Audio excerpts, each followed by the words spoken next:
Hello and welcome to Q&A Thursday. Fantastic to have you here. I'm really excited to be here again. We've got some great things to cover, so make sure you hang on to your seats. And remember, you can join in the discussion anytime you like by just using the chat box down in the bottom right-hand corner of your screen. So I look forward to hearing from you. Okay, so we've got some really great stuff to share.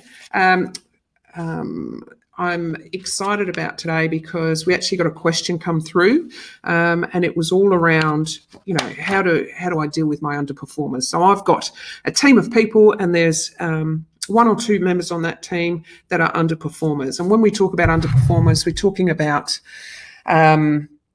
they are struggling with doing the day-to-day tasks that's expected of them. And that struggle could be because they just don't have the capacity, or it could be they don't have the capability, or it could be an attitudinal behavioural thing. So we have to work out what we need to do in those circumstances.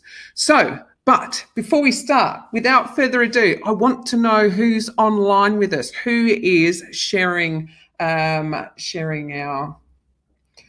here we go. I'm just making sure everything's working.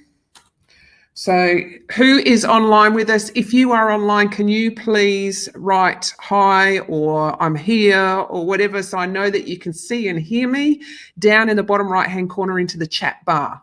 So you'll see a chat bar down in the bottom right-hand corner of your screen. If you can write in there, yes, you can see and hear me, that would be fantastic. And hopefully we will have some people.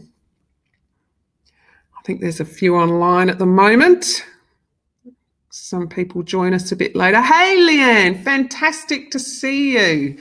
Great. Oh, Sam. Hi, Sam. How you going? Okay, so we have got people that can see and hear me. So I'm assuming everybody else can that might not have got to write that in the chat, but that's okay. You can write questions in that chat anytime that you feel like it. If you've got something that you need to ask me, if you've got a burning platform, if there's something that's really giving you the heebie-jeebies at work, whether it's about your boss, whether it's about your team, whether it's about a peer, whatever it may be, just either drop me a line on ask@teamleadertoolkit.com, or let's have a chat about it here.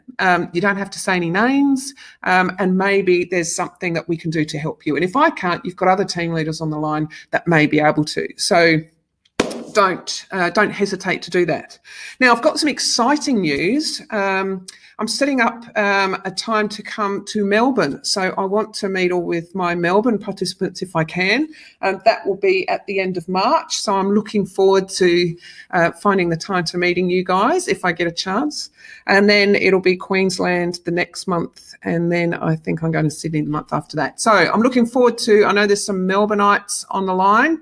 I think, Sam, you're from Melbourne. Leanne, I think you're from Melbourne. So hopefully I'll be able to catch up with you guys and we can have a bit of a chat about how the program's going, about what's good about it, about what you would change, all those sorts of things.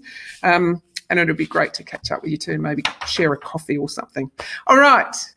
So without further ado, as I said, we're going to talk today about how do you deal with your underperformers on your team. So there's always that particular person who is doing the bare minimum or a bit less than the bare minimum, and they've been getting away with it for quite some time.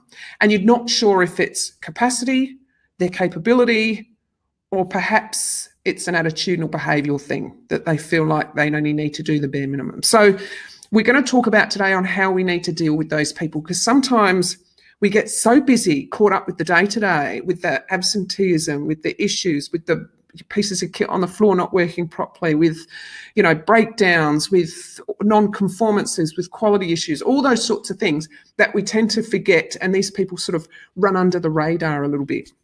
Now, what it does is if they run under the radar for too long, it's going to start causing resentment with the other people in your team, because they're going to be doing their share and they're going to see this person not doing their share. And there's going to be a bit of rift and a bit of tension that you might need to deal with.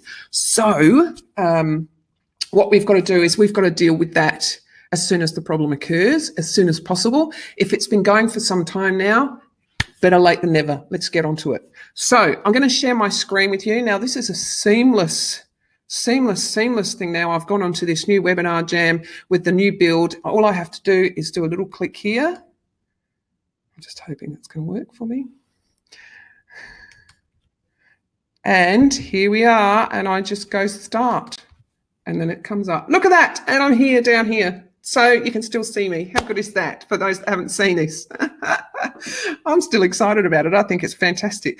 All right, so what have we got? What am I going to share with you today? Okay, so the question that came through, and the person wanted to keep anonymous, so that's fine. How do I deal with the underperformers in my team? Great question. So I've got 9 particular points that I want you to follow here, okay? And that's everybody else that's listening too. So if you've got a person on your team, or maybe multiple people on your team that are running under the radar at the moment, doing the bare minimum or less, then take heed of what I've got to tell you today, because it might help you. Now, this is not a short-term fix. These people have been doing this for a long time, right? It's not as if they've just started to do it, because if they've just started to do it, all you have to do is have a conversation, find out why they're changing behavior. Maybe it's a personal thing, maybe it's not a personal thing, but then work on that, right? This is for people that have been running under that radar and doing the bare minimum for a particular period of time. So we need to nip it in the bud and get onto it. Okay, so what's the first thing you do? So the first thing you do is ensure that you're continuously giving feedback. So before we even reprimand to say, hey, you're not doing the right thing, before we even do anything about formal warnings or written warnings or anything like that, we need to ensure that we're giving this person feedback. So we need to be able to, if the quality of the work is taken a nosedive, or if it's just not ever been there, we need to start talking about, candidly, that this is not the expectation that we have. Communicate what the expectation is. Make sure that they know what the standard is. You need to talk to them about how their approach needs to be more, a little bit more time on it, or maybe they need to pull somebody else in to help them, or maybe they need extra support. But how do they need to modify to be able to get this task completed at a time that you need it and at the standard that you need it? You need to determine that there is a time frame to get it done. There is a sense of urgency to get it done. So keep missing those timelines is not acceptable, because it has followed up impacts. So you need to really, really give this person quite informed and direct feedback. And it's not, there's no sort of emotive to it at the moment. It's just purely around setting the expectations and giving this person feedback, saying there is a line in the sand. I'm drawing it for you now. We're under it at the moment, but together and with some support, you can get above it, and we need to sustain you above it. Because sometimes that's all what people need, is a little nudge in the right direction. Maybe they've got a bit of a motivation lacking or whatever, and you actually calling them out and saying, hey, this is not good enough. We need to pick you up a couple of pegs. That may be all they need. So make sure that you give them that feedback and give them the opportunity to respond. Okay, so the next thing we've got to do is make sure we listen. So that communication is a two-way street, right? So you need to be prepared to listen to their point of view as well. Is there a reason why they're not cutting the mustard? Is there a reason why they're not living up to that particular standard? Did they live up to it for a while and then suddenly they took a nosedive? If so, what is the reasons behind that? If they got a particular unhappiness around something? Is there something that's bugging them that's made them lose motivation and engagement? So unearthing that, if it's an issue, is really, really key too. And you can only do that if you listen. So you're going to give them feedback to say, hey, this is the standard, and for the last 3 months, you've actually been below it. If it's unusual for them, you would say, this is unusual for you. I'm concerned. Can you please help me out? How can I support you? What's going on? If it's not unusual for them and it's something that they do on a consistently in a constant basis, then you need to start saying, is this too hard for you? Do you need more training? Is this a capability issue? Can I get someone to shadow you, to take you through it? Do you need some buddy training to help you through it? That sort of stuff. So this is where you're listening to find out, what is that problem? Is it attitudinal? Is it capability? Or is it capacity? Are they just got too much on and they can't cope with it? So make sure that listening is really, really important for you to decipher what the issue is that we're trying to fix. All right, what's number 3? So I want you to have a think about, if one of your team members, I'm just going through my notes here, if one of your team members has a concern that it's a wider concern, so it's a concern that can actually impact multiple people or more people on your team, then we need to address it. So if they're overburdened by work, if they think that they just don't have the capacity because there's so much on and they just don't have enough time in the day to do it, then maybe some other people in your team feel the same way. And if that's the case, maybe that's an issue that we have to address, team-wide rather than just the one individual person. So what a good way to do this is you can call a meeting with relative parties from different departments that do a similar job to you, maybe the shift supervisors that are on a different crew or whatever. Call them together and start having chat about, some of my team members are feeling burnt out. They're not actually getting to the standard I want. I've got to the root of the problem, and that is capacity. They just don't have the capacity to fit everything in. Are your teams feeling the same way? Because if that's the case, then that is something that's bigger that needs to be addressed. And then that's, you've pulled other people in that you can then brainstorm and problem solve and work out what do we need to do? Is it a resource issue? Do we need to hire more people? Is it because they're doing particular tasks that really don't belong to that operations lot or the maintenance lot or the sales lot or whoever else you're leading? Maybe it's some tasks that can be taken away because they're not value adding to the profits at the end of the day. All those sorts of things. How can you brainstorm to try and make this better for your people? In effect, that's going to be a morale booster on its own, because if your team and the other teams can see that you're actually doing something about it, then, that's going to help with your culture and morale a little bit anyway. All right, so what's the fourth one that we're going to talk about? So what makes them tick? So you need to get to know your staff. You need to get to know your team members. You need to get to know what motivates them. So some people get motivated by extrinsic sort of incentives, some intrinsic incentive. So that means some people get more motivated when they're one-on-one and they're encouraged and they're, get lots and lots of feedback personally. Some people like to be rewarded and recognised in a group. Some people's disengagement stems from feeling undervalued because they're not getting the feedback they need. So you really need to understand your people and what makes them tick, what motivates them, what spurs them on. And for each person, it's going to be different. So you can't cookie cutter one way that you're going to do something and then expect everybody to respond in the same way. So you're going to have to get to know who's your introverts, who's your extroverts, who are the ones that take on learning differently. So you've got all those surveys in the Discover My Team in the second module. If you're not there yet, it's there, so that you can start to work out how your people roll, right? So then you can adapt and be agile with how you're going to service them as a leader and be able to give them the support that they require. So really find out what makes your people tick. And we can't cookie cutter something for everybody. That just doesn't work. It's not going to be too hard once you find out how your people respond to certain things. All right, number 5. So this is really, really important. So if you've got that underperformer, they need to have skin in the game.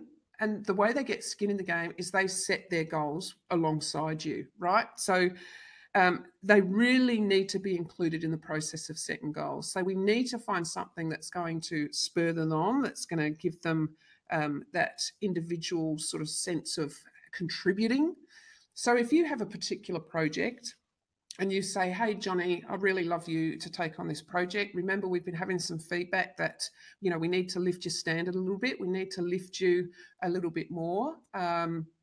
So we're going to set some goals together. Here's the project. I know you're passionate about computers. This is all about, setting up a website for the business and all that sort of stuff. So I want you to set some goals on what you think that you can accomplish. And we've got about a 3-month timeline. So let's sit down and work out what those goals are. And if it is something that motivates them, then bang, they're going to sort of spitting out, I can investigate what sort of platforms to use in the first week. And then the second week I can, start looking at different themes in WordPress. And then by the 4th week, I can, make sure that all the colors are right and set the logos and, all that sort of stuff. So get them to write really specific, smart goals. So they're specific and measurable and attractive and all those things that you need. They're timely and they're reasonable. They can be adjusted. So make sure that you have got skin in the game, and they've got skin in the game when setting the goals. This is not you dictating what they need to do. This is them feeling they've got a bit of ownership over it. And it might be a little bit more difficult when you've got people doing the same job over and over again. Maybe they work on a packer or a shrink wrapper or a filler or a, and that's what they work on, a line in a factory. So be a little bit innovative, right? So what can we give them that they feel like they've got skin in the game? What can you give them responsibility of that they feel like that they need to take ownership over it? So look outside the square a little bit. Talk to some peers that might have done this before.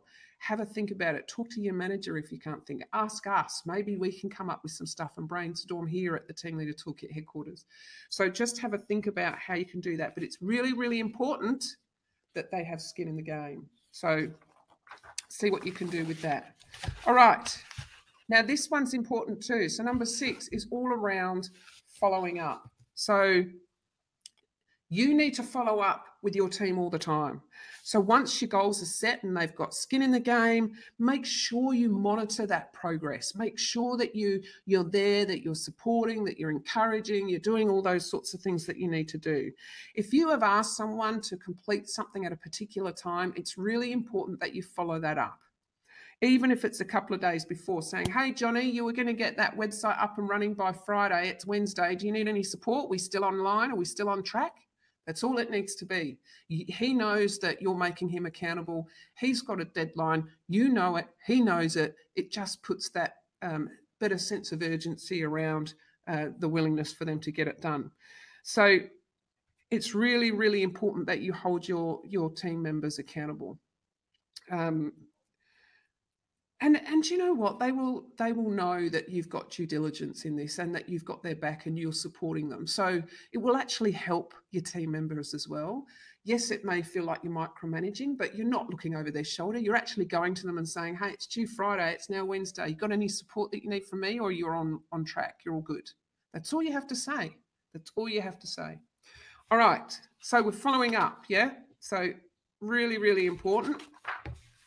Right, this is a big one too. Now, we've talked about how different people would get motivated, and you'll find that a lot of people get motivated by recognition and reward. So I'm not talking about monetary. When they did lots and lots of surveys, they found that people that got incentivized by money, actually their performance dropped, believe it or not. Their performance dropped when they were incentivized by money. So think of other ways. It could be just public recognition in a team meeting to say, hey, Johnny got our website up a week earlier than the deadline.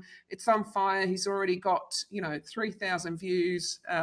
Johnny, stand up. Well done, mate. Congratulations. It's a great job. You know what I mean? That sometimes is all that it takes, is everybody recognizing somebody's efforts and rewarding them accordingly with public display of thanks and gratitude. Sometimes that's all it is. It could be certificates that you hand out for a high performer. It could be some sort of maybe get your boss in when somebody has finished a project and the project has been completed and it's successful and it's saved the company 10 grand a year because they've found this widget that works better or whatever it may be. Get your boss down to go, wow, that's fantastic, and recognise their efforts. And continuously give feedback on performance, even through your one-on-one. So this is really important on an individual basis too, because some people value that more than being, stood up in front of a crowd. So sometimes the individual recognition and reward is even more powerful. And as I say, if you monetize it, you will see your performance drop in your people. So try not to make it money-based, make it, rewards-based with regards to recognition. It can be, certificates. It can be a barbecue. It can be you bringing bigger bosses in to reward even more or recognise even more, those sorts of things, right? When you start bringing money in, performance does drop because the other people go, oh, he's getting paid for that. I'm not going to do it then. He can do it. He just got paid an extra $500 for that. I'm not doing it. So it breeds resentment. It's terrible. So try not to do that if you can help it. And just remember, the simple mention of a thank you and a well done goes a long way. So make sure you have a look at that. All right, just making sure no one's asking me any questions here. Okay, what's number 8? Because we are on a roll now. Okay, so you've done all that. You've given your feedback, and you've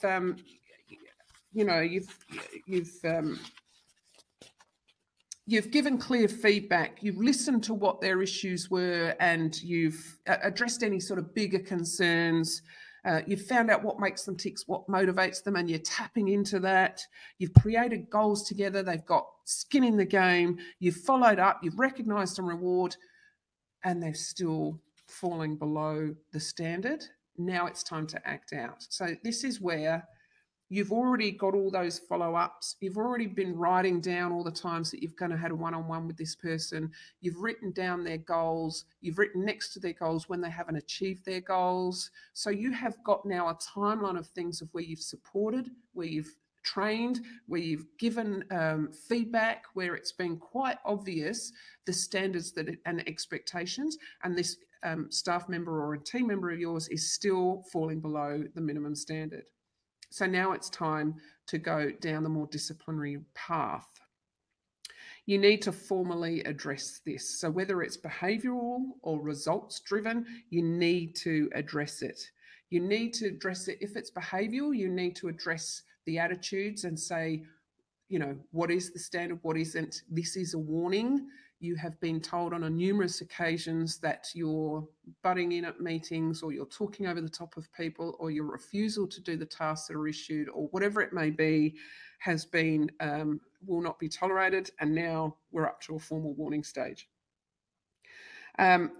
If somebody's working their butt off and they just don't have the capacity to do any more, but they're still falling below the standard, then this is the conversation you need to have, that we don't know if you're going to get there. We've put everything in place. You've had coaching, you've had feedback, you've had support, you've had training. We're still not there yet. Maybe there's some other sort of stream within the business that interests you, that you might, have a want or a desire to have a look at. So maybe there is a different position that's more conducive to that person's strengths than where they are. But these are where you're going to have those chats, those more disciplinary chats. And then that might be a number of times. So you might go to a formal warning. Then if it doesn't take anything, if nothing changes, bring your HR managers in, say, we've done this, we've done all those 5 things. I've given him a formal warning. It's still not working. Then they'll have to go down to an achievement at work or a performance management type thing. And then we have to think about, ultimately knowing when we cut the ties. When do we cut the ties? When do we let someone go from the business? And it's never ideal, and it should be treated as a last resort, because honestly, if somebody is busting their guts but they just can't cut the mustard, then maybe there is another department or something in the business that is better suited for that. And see if that's around there. If somebody has got some real attitudinal sort of behavioural issues, then maybe that's toxic to your team if it's not addressed, or if it's not changed. And maybe it's best to go, you know what? It's time to cut the ties. It's time to let you go. You're terminated. If you hold on to underachieving team members, it'll result in a ripple of negativity through your team. So you'll have low morale, you'll have low quality of work, you'll have people going, well, if they can get away with it, I'm going to get away with doing the bare minimum. Motivation's going to suck. You're disengaging your team. It is toxic. It's a toxic environment that is never going to go anywhere. Now, I'm not saying we go straight to termination, but if you've got someone with behavioural issues, we need to address it with those 9 things. So just to quickly go over them again so that you know. So make sure you're always giving clear feedback. And when you give that feedback, jot a little note in one of your private folders so that you have got a record of conversations that you've had with this person, okay? And that record of conversation will have the date, the time, and a quick synopsis of what you talked about and the goals that were agreed, or the standards that were agreed with you both. Make sure you listen to find out, hey, is there some issues there that we can address that will change this attitude? Maybe this person thinks that they should have got that promotion and they didn't, so let's address that. And that's what's, causing the behavioural issues. Make sure you address the bigger concerns. So if they lack of capacity because there's so much on, maybe that's with the rest of your team, or maybe that's with other teams that are on different shifts as well. Let's explore that a little bit more. Let's investigate. Let's make sure that we get on top of that. What makes them tick? What motivates them? What gets them up in the morning? What can you get behind them to make them feel like they're really value adding and on fire? So giving them that energy, not sucking it out of them. So what makes them tick?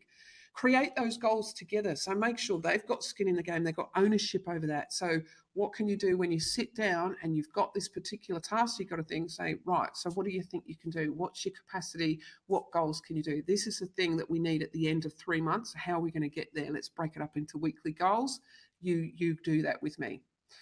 Then you're going to follow up. So obviously, once they've got skin in the game, they've got ownership over those goals, you'll both agree on those goals, and then you're going to follow up. If things are due every Thursday, then you're going to go to them on a Tuesday and go, hey, goal 3 is due on Thursday. You right with it? Any support that you need?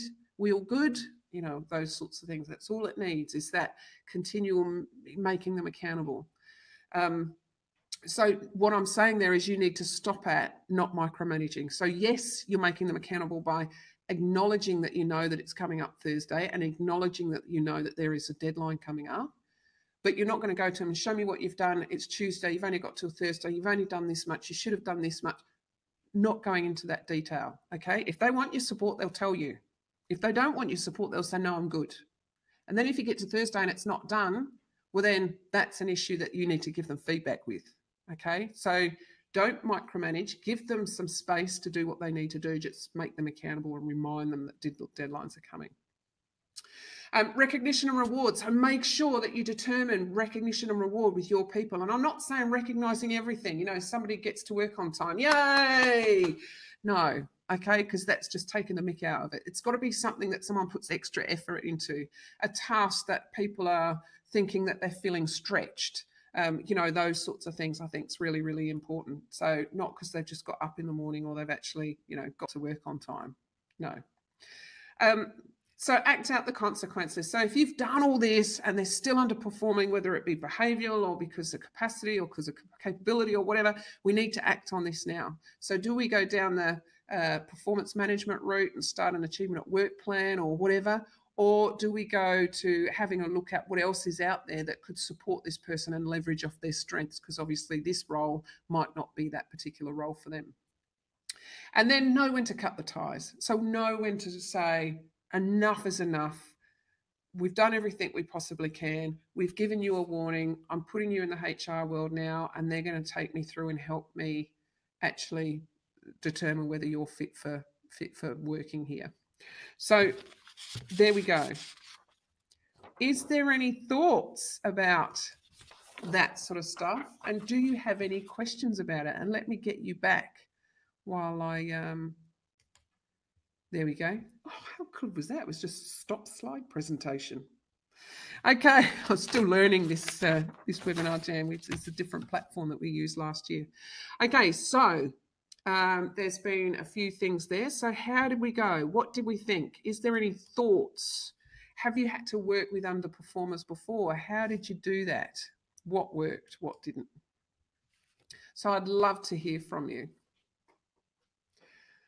So Leanne, I know that you've got a team. And Sam, I'm not sure how many are in your team, but Leanne, I know you've got a team. Do you have any underperformers in your team?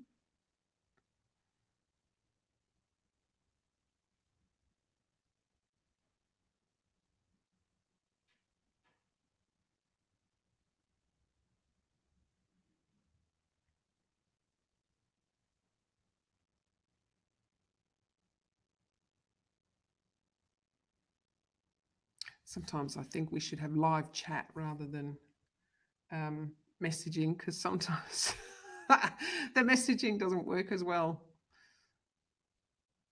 What about you, Sam? Do you have any underperformers in your team?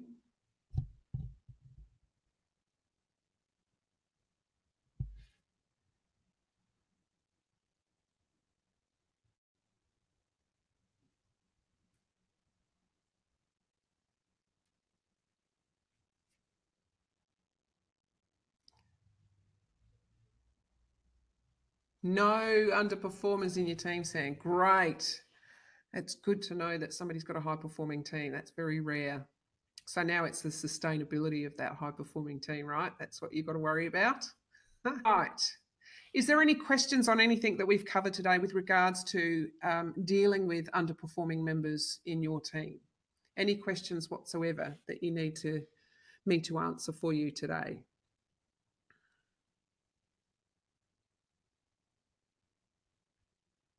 I'll wait a couple of seconds because I've said this a couple of times. I actually signed off just as someone was asking a question a couple of months ago and I didn't get to answer that question. So now I'm a little bit dubious about signing off before I've given you way enough time to ask me any question that you might have. All right, so while you're thinking about any questions, I just want to remind you of some great stuff that's happening. I'm coming to Melbourne end of March, so I'd love to catch up with my Melbourneites, all my Toolkit masters in Melbourne. Watch out, here I come. Would love to catch up with you and have coffee. And I will be in Queensland the month after that and Sydney the month after that, so maybe we'll be able to catch up. And also, if you've got any questions that you want to ask me, then feel free to get online, ask at teamleadertoolkit.com. Ask me anything you like. We will respond to you within 24 to 48 hours with an answer, solutions, downloadables, all the things that you need to get that problem resolved. And then we will ask you permission whether we can use it on the webinars as well. So, and if we use it on the webinars, you can either use your name or we can leave you anonymous, whatever works for you. So, yeah. So make sure that you take advantage of that because it's fantastic. Lots of people do. And, you know, it gets the questions answered that you need answered straight away. All right. So without further ado, I think we're done for today. So thank you so much for all your listening and taking on board all the things that I'm talking to you today. Make sure you take care. I'd love to catch up with you again next Thursday. Let's do it again. And make sure you tell everybody that the replay for this webinar will be up online by the end of tomorrow. It's usually the same day, but I have to say by the end of tomorrow. All right. So without further ado, you take care and we will chat soon. Cheers. Bye.